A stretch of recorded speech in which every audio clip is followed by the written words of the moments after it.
ક્ષત્રિયોની નારાજગી ભાજપને કેટલી ભારે પડી? યુપી રાજસ્થાનમાં બેઠકો ઘટવા પાછળ આ છે કારણ. લોકસભા ચૂંટણી 2024ના પરિણામો ભાજપ માટે ચોંકાવનારા સાબિત થયા છે. ભાજપે 240 બેઠકો જીતી છે, જ્યારે સૌથી મોટો ઝટકો ઉત્તર પ્રદેશથી લાગ્યો છે.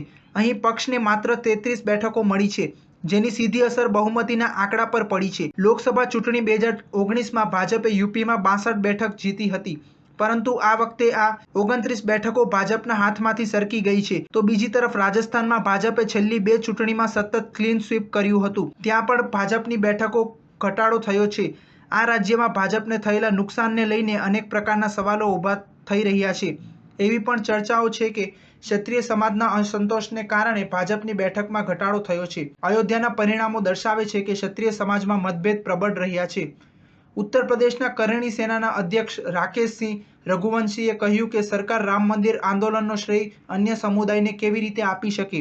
રામ મંદિર માટે સૌથી વધુ લડાઈ કરનાર ક્ષત્રિયોને તે કેવી રીતે અવગણી શકે? રામ મંદિર ટ્રસ્ટમાં સમાજના એક નેતાને સ્થાન ન હોવાને કારણે સમાજનો પક્ષમાંથી વિશ્વાસ ઉઠી ગયો છે. રાકેશસિંહ રઘુવંશીએ જણાવ્યું હતું કે મહારાજા જયચંદ્ર ગહરાવાર માટે કોઈ પણ તથ્ય વિના અપમાનજનક ટિપ્પણીઓનો ઉપયોગ કરીને ક્ષત્રિય સમાજનું અપમાન કરવું, રાજા માનસિંહ અને અન્ય ક્ષત્રિય રાજાઓ પર અપમાનજનક નિવેદન આપીને સમગ્ર સમાજની મજાક ઉડાવવી અને મંદિરને બચાવવા અને ક્ષત્રિયોના યોગદાનને બદનામ કરવા અને કેટલાક રાજાઓને રાષ્ટ્રીય નાયક તરીકે પ્રોત્સાહન આપવાથી પણ સમાજમાં મતભેદ થયો છે.